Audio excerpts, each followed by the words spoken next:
All right, we're on diary 103 on page 202. What has happened up to this point? Talk to me. Let's do some sketch noting really quick. Her name, she was like kidnapped, raped, driven to the desert, and she had acid poured on her. She's a fighter, right? Yeah. I feel like because of all that, she went blind. And out of that blindness, because she had acid poured on her, she was raped and basically left for dead. Yeah. Out of that blindness and out of all of that tragedy, how did she behave? What did she do? What was the outcome?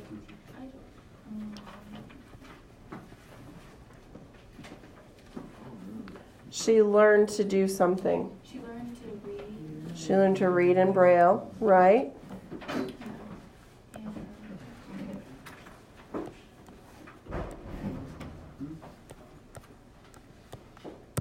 Okay. She also, didn't she take ownership for her life? Yes. Absolutely.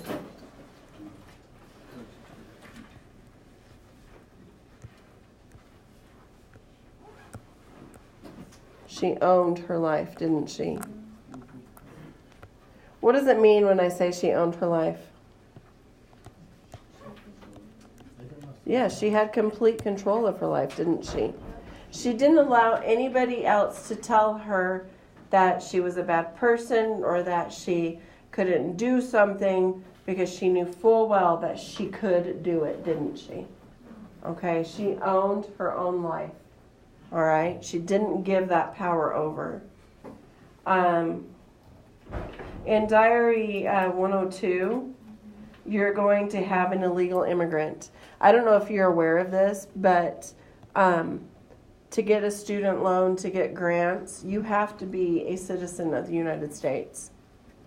If your parents brought you here illegally and you're an illegal immigrant, to go to school, you have to pay cash for it. And oftentimes schools won't even look at you to come to their schools. Okay? And so immigration,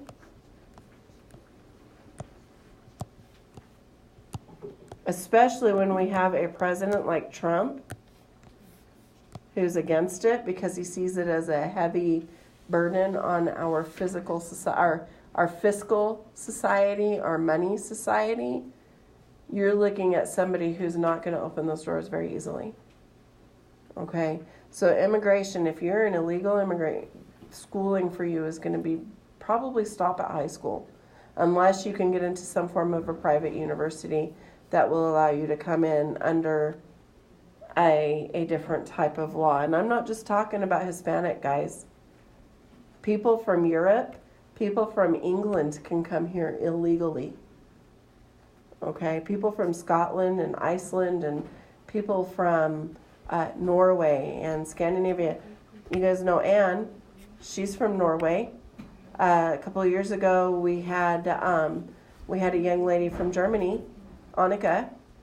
Okay, those young women were here on a visa for education.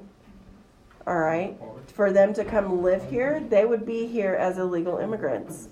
I'm not just talking about Mexicans. Do you see what I'm saying? Okay, immigration is a big deal. Must be legal to go to school, and that's an issue for some of our kids, isn't it?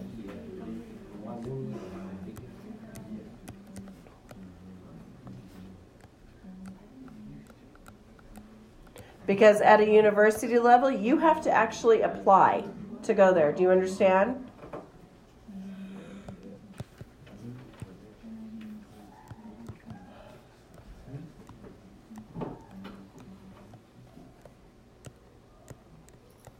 Now, are there loopholes and such that could be there? Yeah. There can be some loopholes, okay? There may be some things that they can do for you. However, you're looking at a lot of our colleges, you're going to be looking at immigration being a big deal, okay? Not only that. Anybody who needs to take retake pictures need to go to the viewing room right now, 9th through 12th grade. Not only the fact that you've got to be legal to go to just basic university, and I don't know what I'm trying to say. It's expensive, okay? It's really expensive. So just so you know what you're looking at. I think on Friday or sometime next week, I'm thinking Friday is the day, Miss Loudon is going to come in. And she's, I'm not sure if it's going to be Friday, but it's very, very soon. And when she comes into class, she's going to look at different careers for you guys. And she's going to help you guys decide what you want to do and what the ultimate path will be. How much schooling you need, what direction you need. Okay, and so you have different pathways that have to be taken in order to reach from point A to point B, which is going to be pretty cool for you guys to see. She's going to help you with that, and she has different things for you guys. So when she does, this could become an issue if we're not here legally. I don't care if you are or not. I think you deserve an education. Okay? I have a really good friend of mine that came out and served his mission in my church, and he was here illegally during his mission. I think he's now legal. I think he has his papers now, but he was really concerned about college after his mission because of that. And so he ended up going to school, and he ended up getting a degree, but it took him going through a bunch of hoops with immigration. Okay? Bye, guys. Thank you. All right, so we have that going on.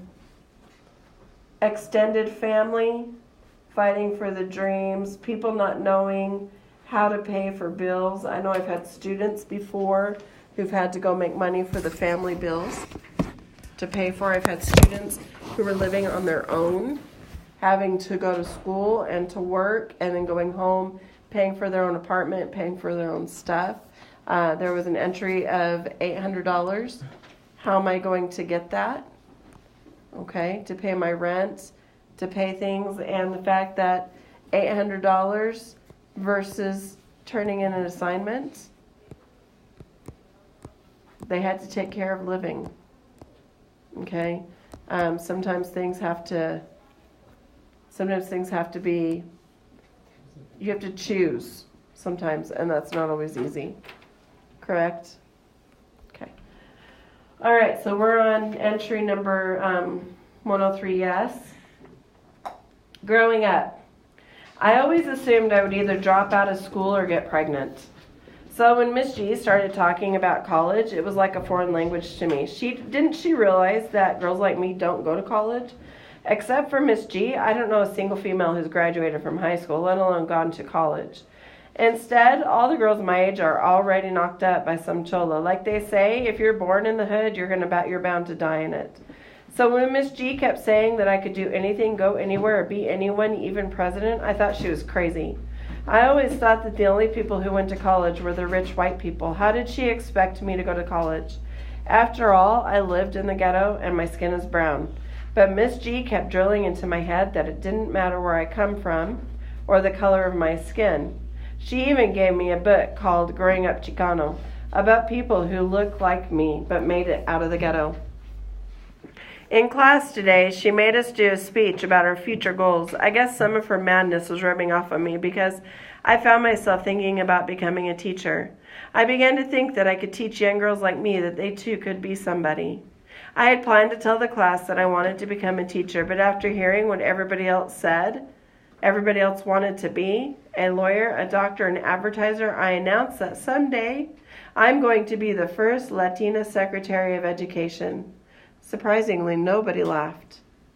Instead, they started clapping and cheering. Somebody even told me that they could picture me taking over Richard Riley's job. The more they clapped, the more I began to believe that it was actually possible. For the first time, I realized that what people say about living in the ghetto and having brown skin doesn't have to apply to me. So when I go home, I wrote this poem. They say, I say. They say I am brown. I say, I am proud. They say I only know how to cook. I say I know how to write a book, so don't judge me by the way I look. They say I am brown. I say I am proud. They say I am not the future of this nation. I say, Stop giving me discrimination. Instead, I'm going to use my education to help build the human nation. I can't wait to read it in class tomorrow. Diary 104, Dear Diary.